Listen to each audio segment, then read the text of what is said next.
le nom au-dessus de tous les noms. Mais pourquoi son nom dérange-t-il? On va regarder ensemble 3 points que j'ai pu noter pour cette pensée du jour. Le premier point, c'est Jésus est la seule façon de pouvoir se rendre au ciel ou à Dieu le Père, en fait. C'est le seul nom qui nous a été donné. On va voir quelques versets ensemble.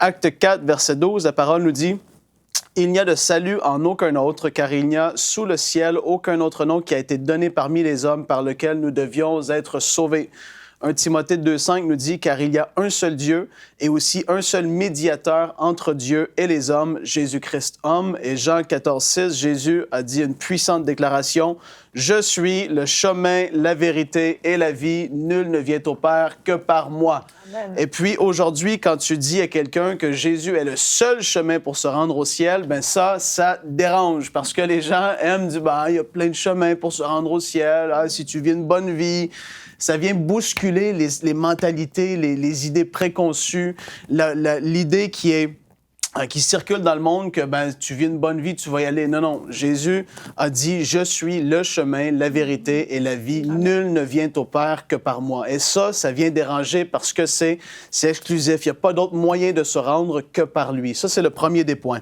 Le deuxième point, toute puissance et autorité sont rattachées en son nom. Et ça, c'est Philippiens 2, versets 9 à 11 qui nous le dit. C'est pourquoi aussi Dieu l'a souverainement élevé et lui a donné le nom qui est au-dessus de tout nom, afin qu'au nom de Jésus, tout genou fléchisse dans les cieux, sur la terre et sous la terre, et que toute langue confesse que Jésus-Christ est Seigneur à la gloire de Dieu le Père. Et Éphésiens 1, verset 20, la parole nous dit « Il a déployé en Christ, en le ressuscitant des morts, et en le faisant asseoir à sa droite dans les lieux célestes, au-dessus de toute domination, de toute autorité, de toute puissance, de toute dignité et de tout nom qui se peut nommer non seulement dans le siècle présent, mais encore dans le siècle à venir.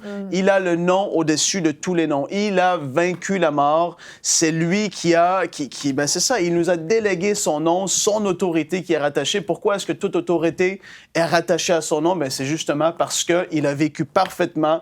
Il est mort sur la croix pour des pécheurs et il s'est fait donner le nom au-dessus de tous les noms. Et ce nom-là, ça te dérange. Quand tu évangélises, tu parles à quelqu'un et tu commences à citer le nom de Jésus, des choses commencent à changer. Et ça, il faut que tu le vives, en fait, pour le savoir. Quand tu commences à parler à quelqu'un et il y a quelqu'un peut-être qui peut avoir un mauvais esprit, tu commences à parler de Jésus, c'est un nom qui dérange. Ça l'excite, si on peut dire, les esprits méchants. C'est un nom qui les agresse, qui les irrite, parce que c'est lui qui les a dépouillés à la croix au travers de son œuvre. C'est tellement puissant, le nom de Jésus. Il a le nom au-dessus de tous les noms.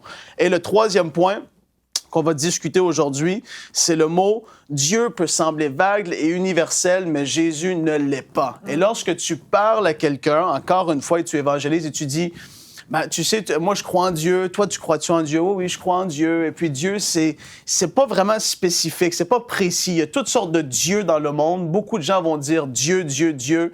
Mais quand tu dis Jésus, là, tu viens d'exclure toute autre pensée de toutes les autres religions. Tu viens de dire que Jésus est Dieu, il est Dieu. C'est lui. Et là, ça choque et ça dérange aussi. Parce qu'aujourd'hui, il faut pas être comme ça. Il faut dire, tout le monde a sa façon de penser. Tout le monde peut penser comme ci, comme ça. Non, Jésus est Dieu. Et quand tu commences à parler de lui, c'est pas vague ni universel, c'est lui. Et je me rappelle d'une petite histoire.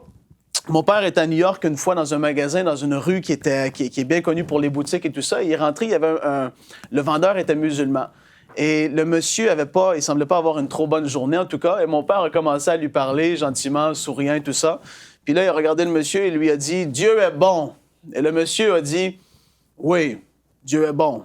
Et puis, tu dis ça à quelqu'un, comme je l'ai dit, Dieu est bon, oui, Dieu est bon, parce que tout le monde peut croire en un Dieu. Mais si tu dis à quelqu'un, Jésus est bon, là, tu dis ça à un musulman, il va peut-être dire, Jésus, c'est un prophète, ça va. Mais quand tu dis Jésus en tant que Dieu, il est bon, ça dérange et ça choque. C'est pourquoi son nom dérange-t-il autant? Ces 3 points-là, on vient de le voir. Il a le nom au-dessus de tous les noms. C'est quelque chose qui dérange. C'est comme je l'ai dit, il n'y a pas d'autre nom par lequel on peut être sauvé. Il est le chemin, la vérité et la vie. C'est pour toutes ces raisons-là que son nom dérange. Et puis, c'est pour d'autant plus de raisons que nous, on doit l'utiliser, son nom. Et aujourd'hui, on peut, au travers de la pensée, comprendre et saisir qu'il a le nom au-dessus de tous les noms. Et c'est pour cela que ça dérange autant. Retrouvez la suite de ce programme dans l'émission Bonjour chez vous sur EMCI TV.